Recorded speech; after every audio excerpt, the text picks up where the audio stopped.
Dominating Britain's conversation, The Nigel Farage Show. Mr. Nigel Farage.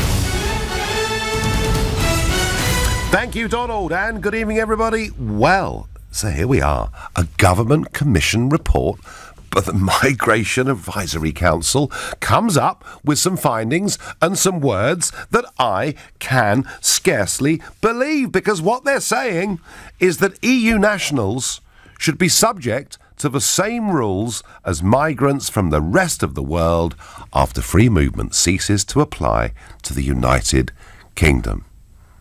Wow. Because I've been saying that for 20 years.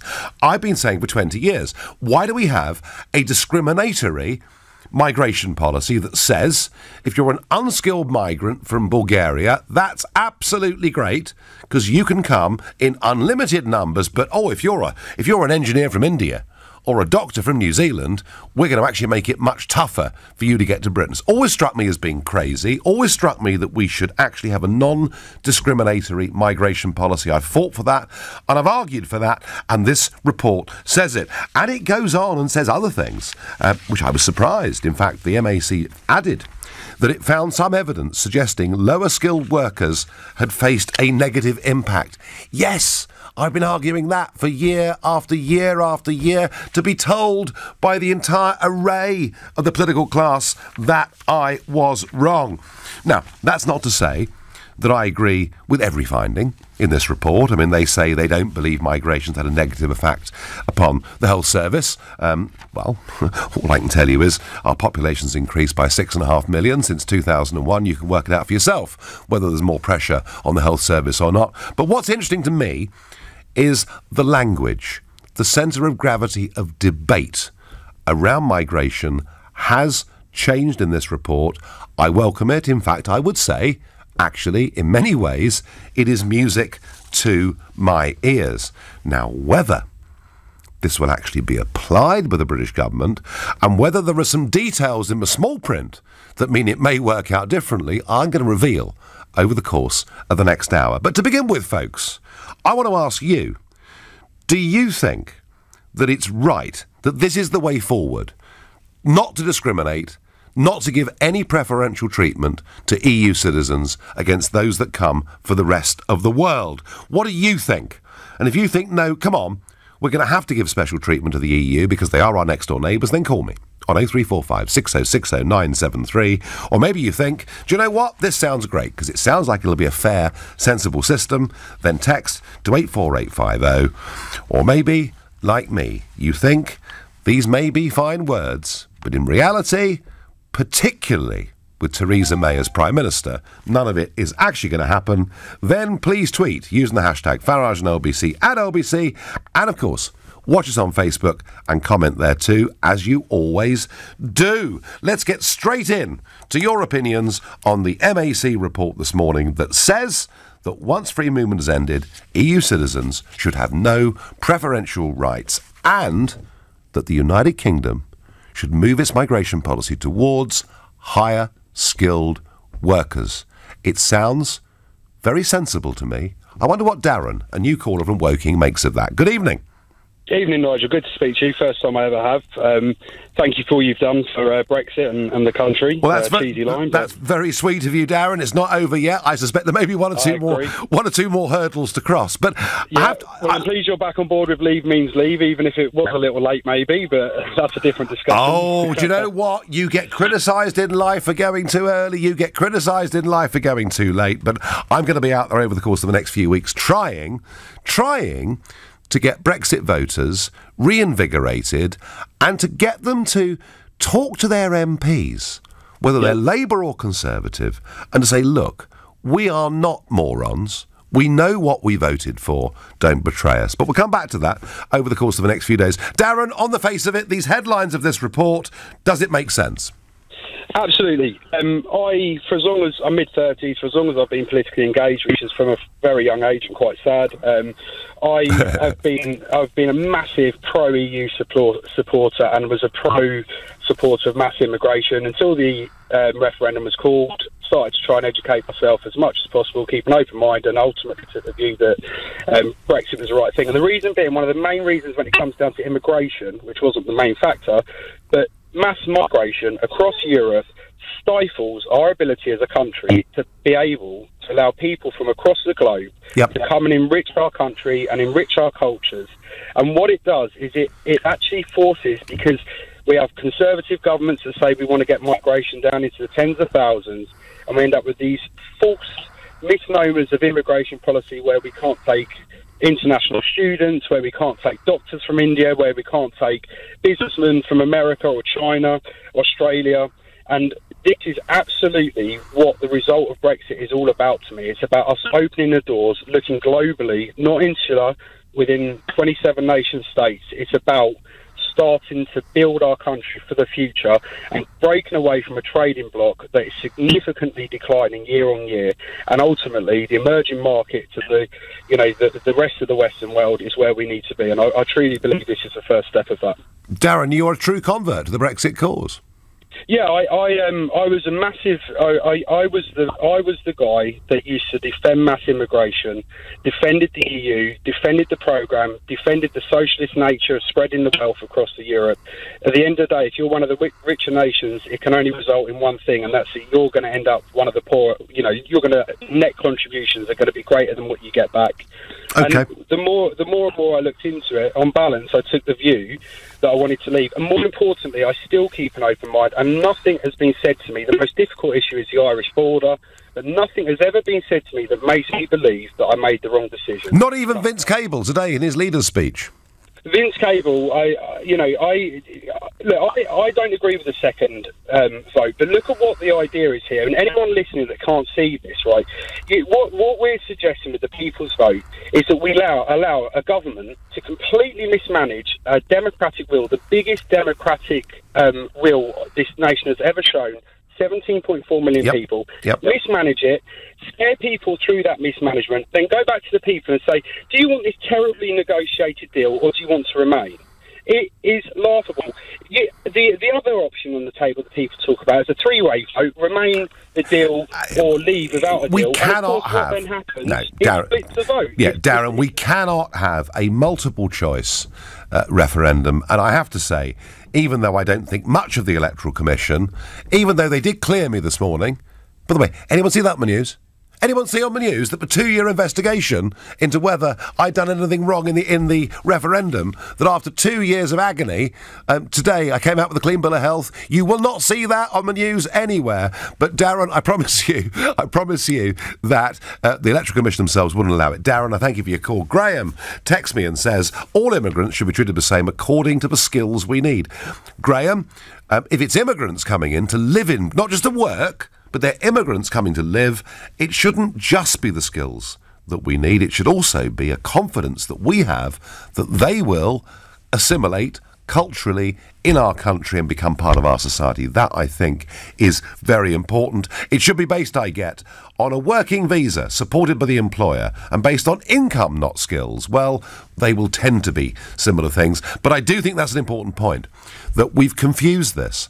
Coming here on a work permit and coming here with an automatic right to settle and bring your extended family are two different things. And I want to say this to any Remainers out there who say, oh my God, the strawberries will rot in the fields, it'll be awful. If we need foreign labour, we can have foreign labour, but we'll do it on a work permit, visa-based system, people who come, bring their own health insurance for a time-dependent period. That, to me, makes sense. You can challenge that on 03456060973. We'll go to Fulham and speak to Chris. Chris, what did you make of the headlines that came from this report this morning? Well, it's nonsense, isn't it? Let's put it this way. We're missing out. We're missing out on something else here. You've not mentioned. We've got 400,000 French people moved here when the socialist government failed in France. We've got people from all over Europe that have settled here and do add something to the mix. And we have many millions of Brits all over Europe. No, we don't, Chris. Listen, how many people in Spain and France are Brits? All right, what we need to do, Chris, we may have 1 million living across Europe. Many of those living in Ireland, incidentally, which is slightly different. But anyway, there are hundreds of thousands of Brits living full-time in Europe. I'll grant you that. Yeah, I'm a Brexiteer, but what I'm saying is that the people that are already here, living here, working and contributing, all right, get the right to stay. The same as Brits abroad, they get the right to stay. Chris, I've never, Chris, argued against that. I've always argued that even though I think we let too many in, if you came here legally, then of course, we'd be a banana republic to turn our backs on that. Yeah, but then immediately after March 29 next year, if we manage to navigate past this idea of a second referendum that they're trying to stick down their throats with Project Fear, then it should be the way you say. If we need foreign labour, they come on Absolutely. a work ticket and they come with insurance. And it's for a limited time period. So on the face of it, Chris, the report makes sense, yeah? It makes sense, but it leaves out the people that were already here legally. Right, OK, I take that point, but I think now the government have taken on board that anyone that came legally is, of course, going to be able to stay. Chris, I thank you. Finally, some sense I get. Equality equals no special treatment. What fantastic news about migration control. I can smile now. Nigel, your Brexit vote has caused more damage to every household in the UK than EU immigration since 2004. Well, Bones, I'm sorry, matey, if that's the way you feel. But actually, maybe... just maybe we're about to get a more sensible migration policy. I love the top lines of this report, the fact we should not have a discriminatory immigration system, and the fact that we should base it on people who are higher skilled. It sounds fantastic. I'm sorry to say there is a very serious sting in the tail of all of this. I'm going to tell you in a moment why this report, despite its top lines, will actually lead to more people coming into Britain, not fewer, and why the whole thing, in the end, will be seen to be a gigantic con. That in a moment, but for now, you're listening to The Nigel Farage Show here on LBC. Time for the news headlines with Lisa Aziz. Highly skilled workers should be at the centre of the UK's future immigration policy, according to government advisers. Sir Vince Cable's told the Liberal Democrat conference Brexit could and should be stopped and that a no-deal scenario would be very painful for the UK. 2 men have been acquitted of negligence over the deaths of 3 SAS reservists in 2013. LBC weather, rain across the north tonight, gales for Scotland, drier though elsewhere with a low of 12 degrees. LBC Travel, I'm Chris Gold. Still a couple of issues on the M25. You're crawling clockwise after a breakdown at junction 25 for Potters Bar. Once you get past that, it's very slow after a car broke down at junction 26, Waltham Abbey. In Kent, in Darrenth, it's very slow heading out of London after an accident from the Danson interchange heading towards the M25. And on the trains, there's minor delays on the London Overground service between Gospel Oak and Barking, and there are delays around half an hour on Southern between Horsham and Barnham. This is LBC. Based on Sarah Waters' best-selling novel and from the Academy Award-nominated director of Room, critics are calling The Little Stranger a spine-tingling drama. A long time ago, who was a child here? Susan died before I was born. Deliciously dark and mysterious. Will be explained. How innocent you are. Superb. One of the year's finest films. 5 stars. What happened next is a mystery to me. The Little Stranger. In cinemas Friday. Is your money working as hard as you do? Think about it. While you're grafting away, is your money working too? No? Then it's time to Wealthify. Wealthify is the smart, easy way to start investing. Just say how you want to invest. Cautious? Adventurous? Somewhere in between? And let Wealthify do the rest. Then keep track of your money on the app. Easy. Isn't it time for you to Wealthify? Download the app or visit wealthify.com. With investing, capital is at risk and you could get back less than you put in. Geeks to you saved my life. Actually, I just saved his hard drive. It had a virus. I thought all was lost. I called Geeks to you and they came, they saw and they recovered. Oh, and I also set up an automatic backup, just in case. Is there no end to their problem-solving powers? They may be geeks to you, but they're saviours to me. Oh, thanks, Peter. Just go to geeks2u.co.uk. That's geeks2u.co.uk. Rollo, if I let you off this lead, promise not to run into the angry farmer's field. I'm not going after you again. Be good. Rollo! Nobody likes chasing things. Xero online accounting software works for you and automatically sends invoice reminders, so you'll have less chasing to do and more free time. Rollo! Come back! Try the award-winning Xero, free for 30 days. Ask your accountant or visit xero.com. It's here, but not for long. Existing and new customers can get Sky's best ever offer on Sky Sports and Entertainment, both in stunning HD. Enjoy over 500 epic live football games and indulge in award-winning shows on Sky Atlantic, all for only £40 a month, saving you over £350. But this offer won't last long. Search sky.com. £20 standard setup for new Sky TV customers. Kit loaned at no cost. New 18-month minimum terms requires HDTV. Saving based on 18-month minimum contract versus £64 per month out of contract. Ever noticed how lots of adverts urge you to act now, don't delay, or be quick? Well, this is for the new Audi A6. It has touchscreen operation, voice control that understands everyday language, an optional intelligent sat-nav that knows how to avoid traffic. So, far from rushing, it'll give you plenty of time. The new Audi A6. Come and test drive one at an Audi centre. In your own time, of course. Audi. Vorsprung durch Technik. Leading Britain's conversation. LBC, The Nigel Farage Show. So the Migration Advisory Committee says, correctly in my view, once free movement ends, we must stop our discriminatory immigration policy which favours EU citizens over those from the rest of the world, and we need an immigration policy that makes it easier for higher skilled workers to come into the country, because it acknowledges in this report that actually at the bottom end of the market it's hurt a lot of working people in Britain. So it sounds terrific, but as you know, folks, the devil is always in the detail. Read the small print. And folks, here it is.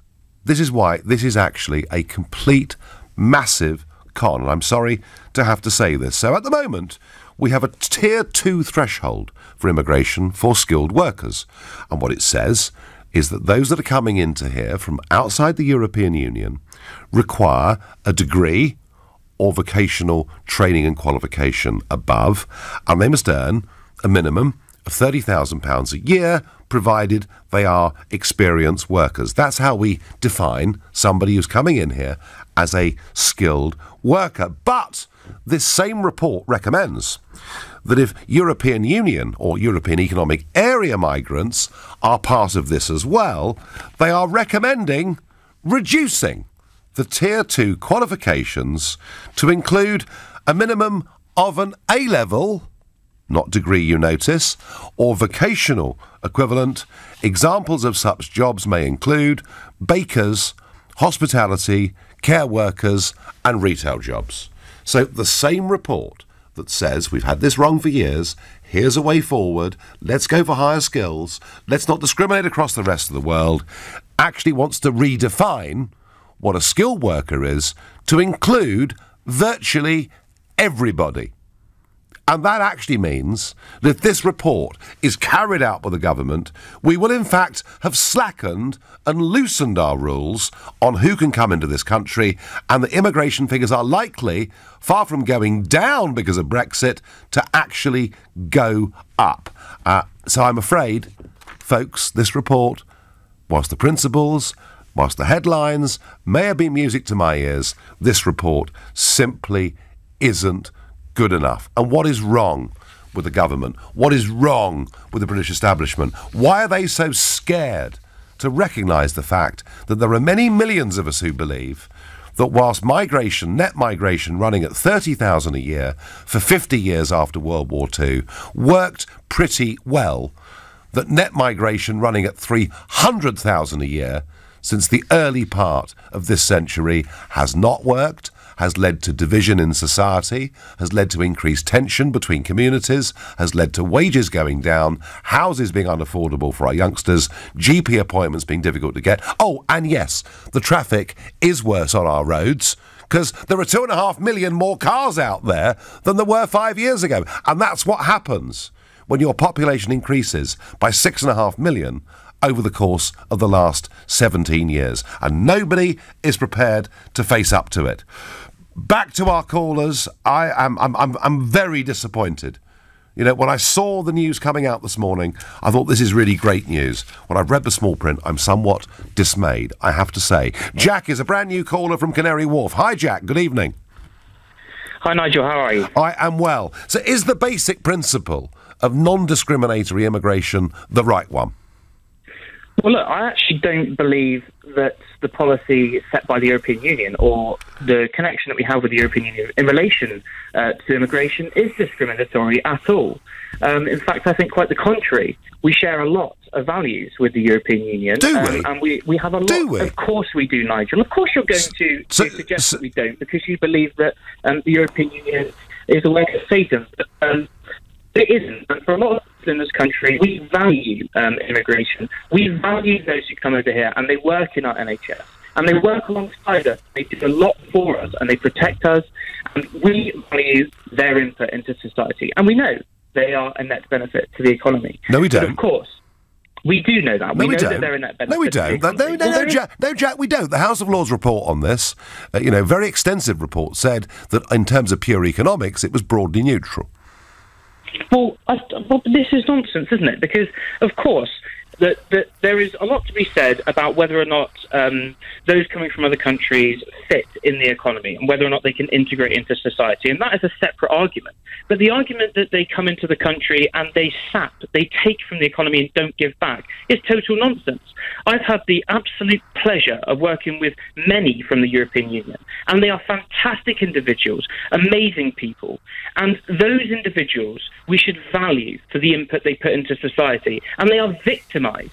They are made to feel as though they're not welcome in this country. And I feel as though that we are doing them an injustice when they give so much to us. Jack, do you believe, from what you've just said, do you believe that Europeans are superior to those who come here? Absolutely not. Absolutely not. But it sounds like it, because you're saying they're such fantastic. Let me ask you, Jack, do you feel a closer kinship with Romanians or Canadians? Well, but again, this is the point about whether or not I feel as though it's discriminatory, because I don't. In fact, those from Poland or Lithuania or from Spain, I feel just as much akin to as those from Canada.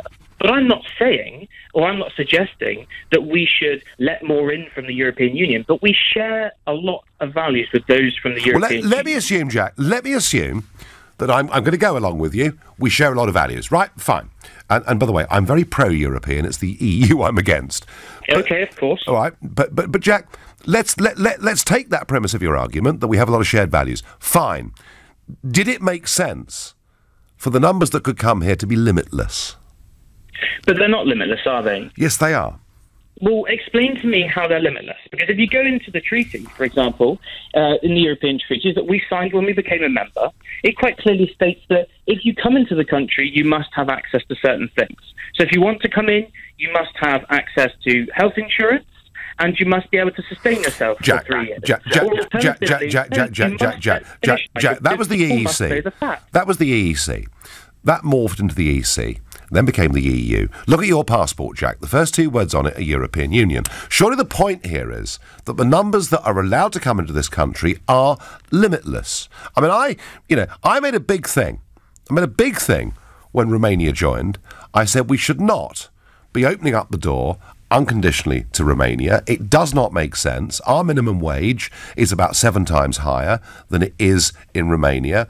Romania itself is in the grip of organised crime and many, many other problems, and I argued very strongly that we should not open up the doors. I also argued, Jack, that if we went down this route, I thought that up to 250,000 Romanians may well come into this country, and that was a figure that I, happy to admit, I stole from Migration Watch, who were quite good at this sort of thing. The last census I saw, there are now 425,000 Romanians in this country, and in 5 years' time it could be 1 million. Isn't the point, Jack, that actually British people are very fair-minded? They want to think the best of everybody. They want to get on. But one of the points about Brexit wasn't being anti-immigration or anti-immigrant. It was about having control on the numbers. Well, the point is that we can limit the numbers. How? I mean, take, for instance, Theresa May. when she was Home Secretary, she twice pledged that she wanted to bring immigration numbers down to the tens of thousands. Now, she wasn't able to achieve that, and she's Prime Minister now and still isn't able to achieve that. That was an election pledge, Jack, wasn't it? She never meant it. Well, fine. But if you can pledge that you can bring immigration numbers down to the tens of thousands, it's quite clearly possible. But what isn't possible is over-promising and under-delivering, which is what she's doing, and trying to do the same with Brexit in general, and lying to the people and saying, I'm going to bring all of the figures down, when quite clearly we need access to the immigration. We need access to these workers to come in and to prop up the country. Well, Jack, let me ask you. I've made this point. I've made this point twice tonight. One last time I'm going to do it. From 1950 until nearly 2000, net migration ran at 30,000 a year. Right? That's the accepted fact. Since 2001, it's been running at nearer 300,000 a year. Do you think post-Brexit that it makes sense for the sheer numbers coming into Britain to stay at around about that 350,000 a year mark? Well, I mean, this is obviously a more complex situation. I'm asking you. You've made the pro argument. Yeah, you have to let me finish. Go on. Obviously, Nigel, having immigrants coming into the country is a benefit, okay? We know this. So if you're going to say, fine, we stop immigration, or we stop the mass immigration, which we're told all the time is an issue, coming from the European Union, then as the Office for the National Statistics has suggested, from the recent figures, they'll just come from other countries anyway. We're looking at massive surges from those coming from outside the European Union since we voted to leave the European Union anyway. So at what point do you put a cap Jack, I'm going to ask you one more time. Do you think a net figure of 300,000 a year is a good thing for this country? I think it's more complex than that, and you don't just say yes or no. Well, I say no. I think it's too many. I think it's too much. There are some that would argue the economy needs it. I'm not one of them. Thank you, Jack. You've made the point passionately for European migration. Jonathan is calling from Glasgow. Jonathan, hi. Time is short, but what do you think? Do you think 300,000 a year is a reasonable number? Well, it all depends on who's needed, what kind of skills they want. It should be targeted. If there's jobs that need to be done, that's the type of people we should go for. But there has to be limits on it. But what I would say to you, Nigel, I mean, I was 100% Brexit. I mean, the EU, they're planning to destroy the nation state, but I've heard now there's going to be roaming charges, and the mighty Vince Cable is told that it's a bad idea, so I'm starting to waver now, to be honest with you. What, Vince Cable's making you waver? Aye, well, Vince Cable, the mighty Vince Cable, the political powerhouse Vince Cable. Well, I tell you what, Jonathan. I said time was short. We're going to listen to Vince Cable. We're going to hear his impression of Kinking You in a minute. But for now, you're listening to the Nigel Farage Show here on LBC at 6:30, and time for the news with Lisa Aziz. The government's being advised to rule out giving preferential treatment to EU citizens coming to the UK under a future immigration system. A major review also says policy should favour higher skilled workers over low skilled ones, and that there's little evidence immigration's had an impact on things like health and education. The leader of the Liberal Democrats has reached out to Leave voters, saying he understands their anxieties and that wanting to manage immigration is not racist, but that Brexit is not inevitable. Sir Vince Cable's also told his party conference Labour should topple Jeremy Corbyn if he didn't back a new referendum, and that Theresa May's delivering a policy she doesn't even believe in. Heathrow's been fined £1.6 million by the consumer watchdog for restricting competition on airport parking charges. The penalty was imposed after the CMA found that the Sofitel Hotel on one terminal site was prevented from undercutting prices at rival car parks because of a lease agreement it had with the West London hub. LBC weather: a band of showery rain in the north, the west and Wales moving southeastwards overnight. Gales for Scotland, milder though elsewhere, a low of 12 degrees. Nick Ferrari at breakfast, LBC. The suicide rate among UK students exceeds that among young people in the general population for the first time. Anne Felloy, who's in the studio with me, and unfortunately, Anne, this touches your family. We talk of your son. I think with Oliver's case, the first time he actually said he really felt as though something had switched in his head was December the 30th. Okay. He died 5 weeks later, on February the 14th. It had taken such a short time. It was 5 weeks. Myself, my husband and my other son could process the speed at which he was going rapidly down. We're running training courses through Papyrus for all their staff so that the professors, the teachers are equipped. Nick Ferrari at breakfast. Weekday mornings from 7, LBC. Have you seen my keys anywhere? Are they in the dining room? Nope. Drawing room? No. Ballroom? Nope. Library? Nope. Indoor pool? Nope. Outdoor pool? Nope. Tennis courts? Nicer problems to have. This Tuesday there's a £40 million jackpot. Euro Millions from the National Lottery. Estimated jackpot. Rules and procedures apply. Players must be 16 or over. Your future is here. The Global Academy, a forward-thinking state school for 14 to 19-year-olds interested in a media career. Visit globalacademy.com to find out more. Your company's doing pretty well. Your tax position's okay. So what's keeping you awake at night? To face the future with confidence, talk to Vision Consulting. We've expanded from Gants Hill to the Gherkin, with clients from the fishmonger to the multi-million-pound property investment company. And our growth as a firm of chartered accountants and registered auditors is based on our passion for our clients' business. Have confidence in your accountant. See visionconsulting.co.uk. Online is the new print. Contactless is the new cash. And broking is the new banking. The world's changed, but Finance for Business will help your business stay one step ahead.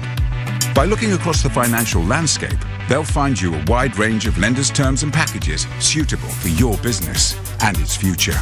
So request a call back from an expert.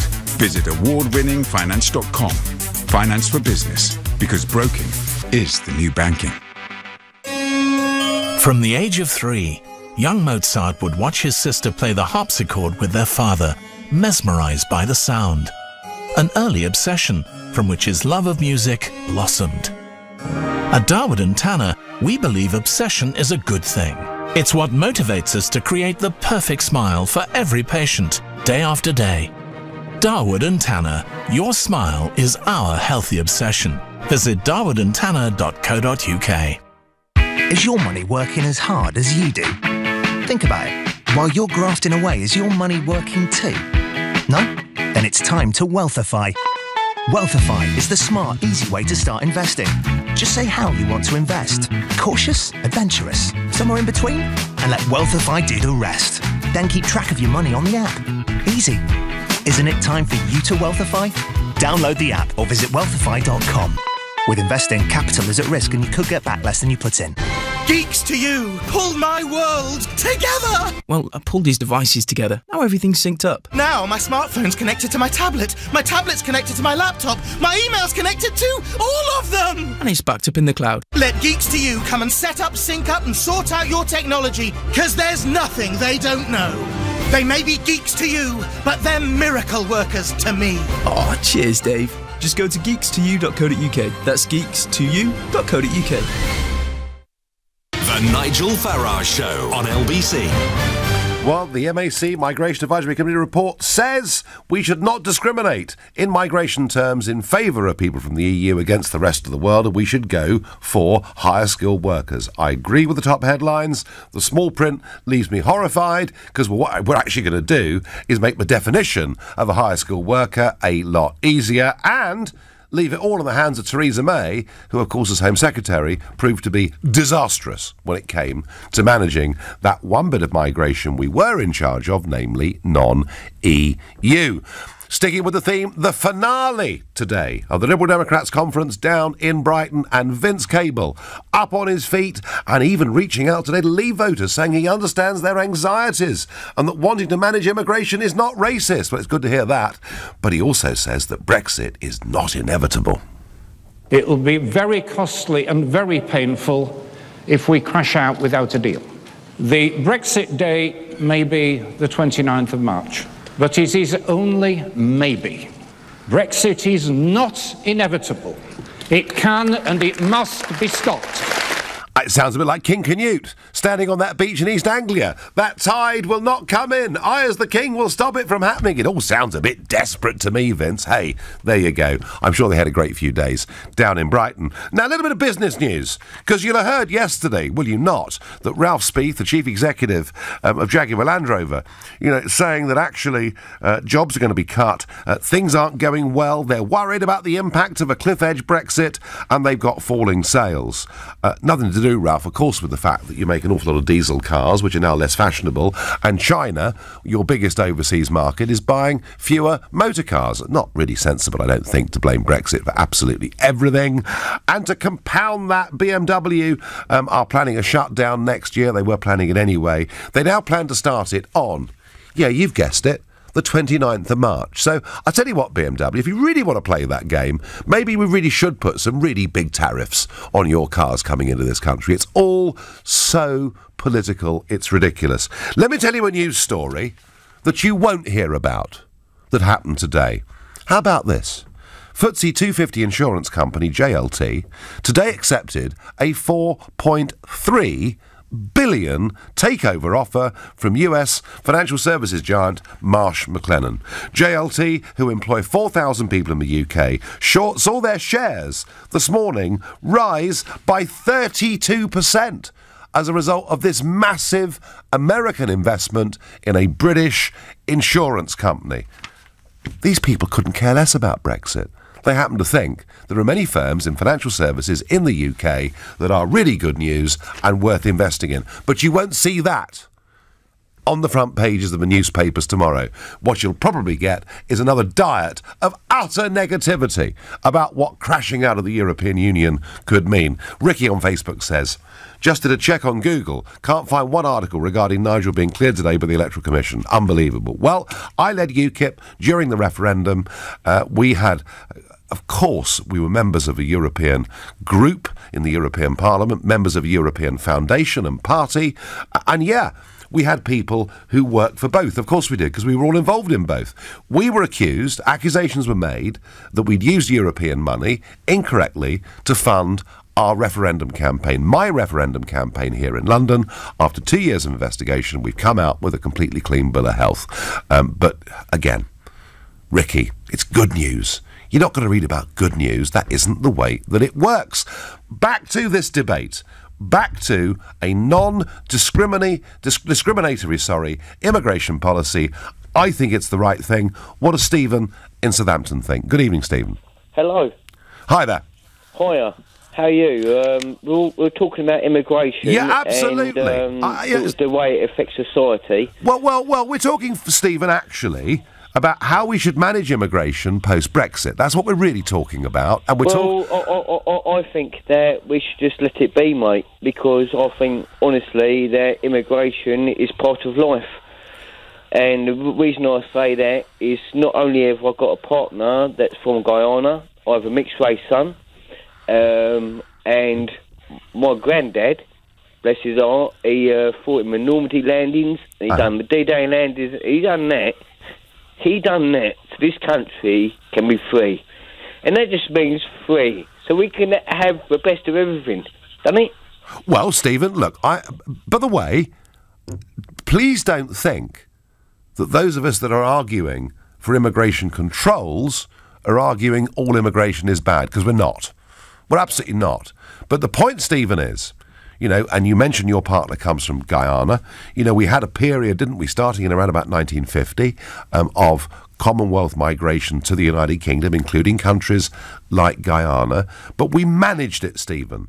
A net 30,000 a year coming into this country for half a century, and we managed it pretty blooming well, I think, certainly compared to most of our European neighbours. Stephen, let me ask you, do you think it's sensible to have limits on the sheer numbers that come? Yeah, but they put in a lot. They didn't come over here just to sponge. They come over here to work. Well, and actually, if they're working, they're paying taxes, aren't they? Actually, Stephen, those that came from the West Indies during that period all came with a skill, didn't they? They could drive buses, they were nurses or whatever. They didn't just come in willy-nilly. But, Stephen, let me ask you this question again. You are pro-immigration, and you've made that argument from a personal perspective and with passion. First question, do you think it's right, Stephen, that net migration should continue at as high a number as, say, 300,000 a year? I think maybe it could be lowered, but I really I don't really see a problem as long as people are coming here to work and pay taxes. I really don't see that problem. OK, but the sheer numbers are an issue. And, Stephen, secondly, what this report says today is that we shouldn't discriminate in favour of European Union citizens against the rest of the world. We should treat everybody equally. Does that make sense to you? It does. It does. OK, Stephen, thank you. And I think actually, to most people, you know, whatever your view on the numbers that come, I think the principle of non-discrimination makes absolute sense. I've fought for it for 20 years. I'm pleased to see it there in a government report, even if the interpretations of it may mean the numbers that come go up and don't come down. Brenda says we must not treat anyone differently, no matter where they come from, but we must take back control of our country. On Twitter, Colin says, your hatred and contempt for the EU... well, it's a fair cop. And what you think it stands for has clouded your judgment. You're not interested in detail or how Brexit may negatively impact all... Oh, please go away, for goodness sake. I'm tired of hearing about these negative impacts. I want Brexit because I believe it'll have a positive impact. But I tell you what, Colin, whether the impact is positive or negative, we will be in charge of our future. Let's go to Adam in Westminster. Adam, tell me something. I'll tell you something, Nigel. Go on. The sooner we can put these immigration controls in place, the better. And you've absolutely hit the nail on the head once again, sir. 300,000 plus per year immigration. This country cannot absorb the amount of immigration that is being forced on it. And I'll tell you something else from my personal experience, and this is a free country, as far as I know. I'm not going to make a racist speech because I know that's illegal and I'm not racist. But I would rather have 100 qualified doctors from India than 10,000 Eastern European uneducated people who are going to come and wash my car. Because what contribution are those people making to society? And incidentally, I'll tell you something else. Well, the argument, Adam, the argument is that people coming and washing cars or whatever are paying taxes. So the argument goes they're paying their way. What tax are they paying, Nigel? That's absolutely rubbish. There's about 30 or 40 car washes in central London, all run by Roma gypsies, Albanians, call it what you will. You go and get your car washed, and if they put a scratch on your car and you ask them for their indemnity insurance, surprise, surprise, they don't have it. And here's another bit of opening gambit for you as well. A friend of mine's got a very nice house in Golders Green, and he recently had a mob of builders in doing his loft conversion. Surprise, surprise, did it get signed off by building control? Did it? Heck, because the people doing the building were not even qualified. So I'm sick of these people. Yeah, I think we have had. Adam, I think we have had a lowering of standards on car washing. I would say it is much easier to get your car washed now than it used to be, because that was very, very difficult. But Adam, I do get your point. Unlimited numbers of low-skilled people coming into this country, paying very, very small amounts of tax, is not a benefit to this country. And kind of that's what this report says also. And yet what it wants to do is to lower the barriers of how we define what a skilled worker is. And that's a real cheat and a real con. You're listening to the Nigel Farage Show here on LBC at 6:45, and time for the news headlines with Lisa Aziz. EU nationals wanting to come to the UK after Brexit should not be given preference over migrants from the rest of the world, according to a government-commissioned report. Sir Vince Cable's told the Liberal Democrat conference Brexit could and should be stopped, and that a no-deal scenario would be very painful for the UK. BMW is planning to shut its mini car plant in Oxford for a month next April over fears about a no-deal Brexit. LBC weather: rain across the north tonight, gales for Scotland, drier elsewhere, a low of 12 degrees. LBC Travel, I'm Chris Golds. A couple of issues on the M25. It's slow clockwise after a breakdown at junction 25 for Potters Bar. Once you get past that, it's also slow clockwise on the M25 after another breakdown at junction 26, Waltham Abbey. In Dagenham, the Heathway is now closed northbound because of a police investigation at Church Elm Lane. On the trains, minor delays on London Overground services between Gospel Oak and Barking after a train broke down, and delays around half an hour on Southern between Horsham and Barnham. That's after problems with a level crossing in Billingshurst. Nick Ferrari at breakfast, LBC. Offered a rally for the Democratic Football Lads Alliance. Bringing into the conversation someone who likes to go to the name of Big Jim. I'm on the council, and when we have our regular meetings... You're on the council. Yeah. Why don't you just be honest, Jim? This is founded on people who don't like Muslims. I disagree with you. Okay, certainly persuade me otherwise. Perspective and the alliances that we've drawn up around the country. Nick Ferrari at breakfast, weekday mornings from 7, LBC. So, your accountant does your audit for you, looks at your accounts, calculates your tax, stuff like that. But would you benefit from long-term advice, an expert to look at your business model and help your business grow? And most importantly, someone to look after you, the owner. At Barnes Rofe, our partners get to know their clients and want to become part of their team. Is it time to see what we can do for you? Arrange your free consultation at barnesrofe.com. Barnes Rofe. Clever accountants for business. Hey, it's Teamwork here. Do you know I could work more effectively for your business if your phone system is a Vonage phone system? That's because Vonage offers so many features that help with teamwork, like the ability to join, review, and even monitor sales calls, which means you can improve training on the job. So help me to help you. Answer every opportunity with Vonage. Just visit vonage.co.uk or call 0203 435 8000. Terms and conditions apply. Life is about sharing those magical moments, and food shouldn't be any different. For over 35 years, Marouche has been perfecting this experience with their delicious food, warm hospitality, and live entertainment. Authentic Lebanese cuisine made the traditional way. Marouche, your family restaurant. Book now at marouche.com. Hit the bullseye this October by becoming a sober hero and take a month-long break from the booze to raise money for Macmillan Cancer Support. No darting to the bar, no dabbles. Just wake up happily hangover-free. Gain maximum respect and know that you'll be helping to change the lives of people with cancer. It's all in a month's work for a sober hero. So go sober for October and sign up today at gosober.org.uk. Game on! Is your money working as hard as you do? Think about it. While you're grafting away, is your money working too? No? Then it's time to Wealthify. Wealthify is the smart, easy way to start investing. Just say how you want to invest. Cautious, adventurous, somewhere in between? And let Wealthify do the rest. Then keep track of your money on the app. Easy. Isn't it time for you to Wealthify? Download the app or visit wealthify.com. With investing, capital is at risk and you could get back less than you put in. Rollo, if I let you off this lead, promise not to run into the angry farmer's field. I'm not going after you again. Be good. Rollo! Nobody likes chasing things. Xero online accounting software works for you and automatically sends invoice reminders, so you'll have less chasing to do and more free time. Rollo! Come back! Try the award-winning Xero, free for 30 days. Ask your accountant or visit xero.com.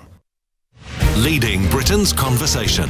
LBC, The Nigel Farage Show. We discuss immigration, and there's no shortage of opinions and passion, and those politicians in Westminster who think the issue doesn't matter anymore, we've all forgotten about it, are wrong. The country still cares about it hugely. Stuart says to me by text, a question to those who favour uncontrolled immigration. Why do they not call for us to have an open-door policy on an international level to the whole world? Actually, Stuart, there are Corbynistas out there who say we are world citizens and we should all be free to move everywhere. So there are those that think it. I don't think I get here that a migration figure of 300,000 a year is a bad thing, provided you're able to predict it and plan for it. The problem is, with open-door policies, we've had absolutely no idea how many people will come here and therefore cannot plan schools, health, transport, housing. Spot on. An argument, again, I've been making for over a decade. People say, oh, we haven't built enough houses. We haven't built enough roads. Well, how could we if we couldn't predict how many were actually going to come into the country? It's been crazy. What about reciprocity? We've always had reciprocal rights with the EU. What happens now? That depends on what Mrs May negotiates. But generally, you know, on this point of reciprocity, UK citizens getting healthcare in other European countries has meant a bill coming back to the United Kingdom, which we've paid. Too often, the other way round, and the bills haven't been paid. So reciprocity is fine if it genuinely is reciprocity. Let's go to the Netherlands, to Lynn, and speak to Gordon. Gordon, good evening. Good evening, Nigel. This is a subject that's dear to my heart. Now, Theresa May, and I love all these how can I say, snowflakes, these bleeding hearts saying, bring more people in, let them come and work into our country. But they're forgetting about the people that actually work over on mainland Europe. Now, I've been out of work for a couple of years now, and the councils here pay your benefits, and they don't give you unemployment benefit, but they claim that back to the UK as unemployment benefit. I'm on emergency benefits. Yeah. I live on £30 a week when everything is taken off. Now, I'm stuck in a dilemma. I want to come home, I want to work, I want to get myself a place, everything. But it seems to me that Theresa May is sucking up to the EU once again and letting the Brits fall down to the knees. There's hundreds that have contacted me via Facebook, via WhatsApp, via Messenger, everything, and they said they're in exactly the same predicament all over Europe. Now, when you go about all this thing checking people out, now when I came here to live, they checked right through my records, and when I claimed for unemployment benefit, they said to me, you're going to have to wait 2 months before you get anything because we have to check back with the UK. Yeah. I can't do this no more here, Nigel. I want to come home because Brits here in mainland Europe are being treated worse than third-class citizens. And yet Theresa May says, I'm going to protect everybody that comes from the EU in the UK. Well, what about us? What about us Brits living over here? We're getting fired left, right and centre because they can do it and nobody bats an eyelid. We've literally outnumbered the EU migrant workers by 3 to 1. We're going to end up with a mass migration back of British people back to the UK. But what can Mrs May do, Gordon, in one sense? Because isn't this part of the European problem? That other countries... What she can do is turn around and say, do you know what, we're going to close the doors for 2 years. We're going to start training our young people in plastering, bricklaying, I'd love to. electricity. Well, do you know what, Gordon? That's one thing I do want to hear. Whatever happens with migration and numbers, we have got to start training our own engineers, our own nurses. We've got to start putting more emphasis on skills and trades in our country. So, Gordon, when are you going to come back then? I don't know, because I'm having to save me money. I'm living on virtually next to nothing every week. I don't want to come home. I just can't take this no more. No, well, that sounds pretty grim, Gordon. I'm sorry. It's pretty grim. The hell I've been through in the past few weeks, Nigel, you would not believe it. I've been arrested for wearing a Brexit T-shirt, believe it or not. What? Because they said it's racial hatred. Wow. Well, that's extraordinary. Gordon, I'm going to let you go. Leave your details, please, with the panel here. I want to find out more about that. If Brits are being discriminated against in that way across the rest of Europe, then given how generous, or some would say over-generous, we are here to EU citizens, that is clearly outrageous.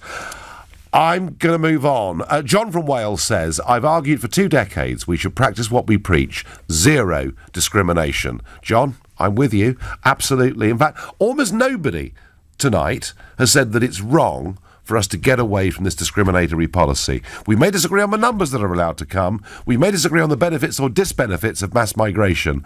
But the idea it should be non-discriminatory is right. And yet, because Mrs May wants to have the Chequers deal, that would keep all of the EU single market legislation in place, which includes all of the EU workers' rights, all of which can go to the European Court of Justice. So actually, the truth of it is, even with Mrs May's Brexit, EU workers will be treated differently to workers from the rest of the world. That's a fact. Lorraine is a new caller from Washington in West Sussex. Hi, Lorraine.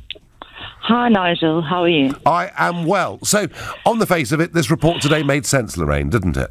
Absolutely. I'm a South African. I've now been here 10 years. It was 5 years before I could apply for residency. The process of residency cost my family over £4,000. We had to write a test at UK history from the Stone Age to current day. It was very stressful. To qualify for citizenship, and the part of the process also involves English tests. Now, I come from an English colony. I was schooled in English. None of my certifications allow me to pass that. I have to pay the £150 and prove that I can speak English. But my school has translators helping people who just walk through the door.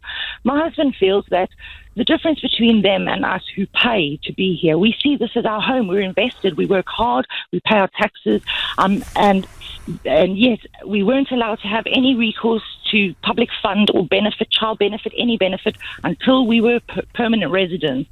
I never claimed. We worked it out. I saved the UK government £8,500 in child benefits because we never claimed. We didn't get that benefit in our country, so why should we exploit that here? This is now our home. They, foreigners come here, they don't preserve the resources, the seas, the lakes, the koi fish, the expensive lake fish that are just raped. Well, I think that's Lorraine. Lorraine, that is slightly tangential, but your basic point is, if you're a South African, to get settled here cost you a great deal of time, effort, and money. But if you'd come from the European Union, it would have been easy. Yes, and I feel the whole process should be fair and people should be given equal opportunities. There should be no discrimination in any process. No, Lorraine, I listen, I agree with that. There should be no discrimination, but neither should it be easy to come here to settle and become a UK British citizen. I've got time for one last quick caller. Evan from Slough. Good evening, Evan. Hi, Nigel. I agree. I think UK citizens should have higher wages and we should have jobs. But there's a difference between global migration, which is great. I mean, it's an unlimited source of labour, and they're hardworking and they're likely to stay. But EU migration is from a limited pool. It's from an aging demographies, and they're limited, high-demand young mobile workers. So they easily integrate, and they can readily migrate back to work. So when you have a turn down in the economy begins to slow down. EU workers can migrate back to those locations. That's why having 50% EU and 50% global is so much more flexible. It keeps our economy strong, it keeps wages up, it keeps jobs. But if we go for pure global migration, I can see there's no discrimination there, but it doesn't give our economy that flexibility and that power. That okay, all right. No, you've made it. Evan, you've made a counter-argument and a very interesting one, and I thank you. I promise you, folks, this subject is not going away. I love the headlines I saw this morning from the Migration Advisory Council. I saw the small print, and I was horrified. They're not going to do anything about huge numbers coming to Britain, despite your Brexit vote. They don't want to. You've been listening to the Nigel Farage Show. I'll be back tomorrow night at 6. At 10 tonight, it's Tom Swarbrick. But up next, it's Ian Dale. Nigel, thank you very much.